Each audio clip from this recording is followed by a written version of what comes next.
Hello Year R, so today is Monday the 15th and we are carrying on our topic of the rainbow fish. Our new book in the series, Mrs Hemsley has read for you, which is on our YouTube channel, and it's called Rainbow Fish to the Rescue. And Mrs Hemsley is very excited about this book, and so will we, because it has a shark in it, and she is usually sharks class. So it's not a very friendly shark in there either. So the shark, well actually I won't tell you, I'll let you listen to the story. But we are going to create a shark scene similar to what happens in the rainbow fish. So we might draw our shark scene on a big bit of paper, or if you've got a bucket or you could do it in the bath, or you can do it outside.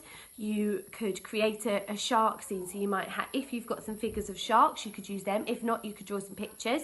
You could have little fish in your shark scene, just like rainbow fish.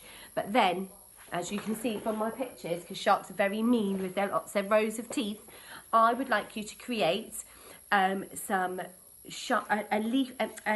warning sign. So if you get a bit of paper or card and fold it like this, it stands up perfectly around your shark scene, because we need to tell people that they can't go too close to the sharks, because the sharks will bite your hands off or your legs. So we're creating some shark warning signs, and this is one I've done, and it says, do not touch. Do not touch. Or it might be, sharks will bite you. So I want you to create some signs to protect your shark scene. And in mine, I've used a capital letter, I've used some finger spaces, and I've used a full stop, which I know is really tricky to remember all of that, but you're all so clever, I'm sure you can. And on this one, I've got do not touch, and I've got an exclamation mark here, and that's because really I'm shouting it. I'm saying do not touch, because I don't want people to touch the sharks.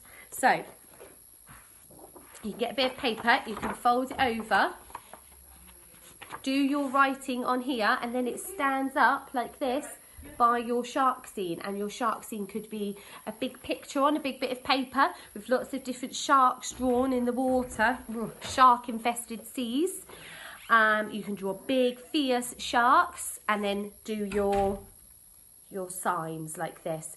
I want to see if you can use a capital letter and a full stop and some finger spaces, which would be really, really tricky. So I want to see if you can do that. Don't forget that when you're deciding what to write, we might say it like this: sharks will bite you. And then we say it again so we don't forget. Sharks will bite you. And then we can start writing. You should have your sound mat near you, because that's always helpful, isn't it? And your grown-up can help you remember to put your finger spaces in. And then once you're finished, put a full stop in.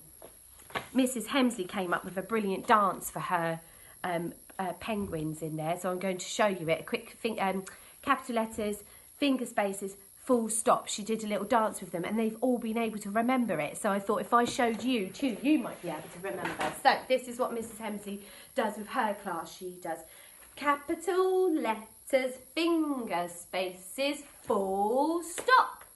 So I'll show you one more time. Capital letters, finger spaces, full stop. And they have all been able to remember it. So I'm going to be teaching my little puffins in here, and I want to see if you can do that at home as well and use capital letters, full stop and finger spaces. Once you have created your shark scene with your signs round it, can you get your grown-up to take a picture of it with you reading your sign to us?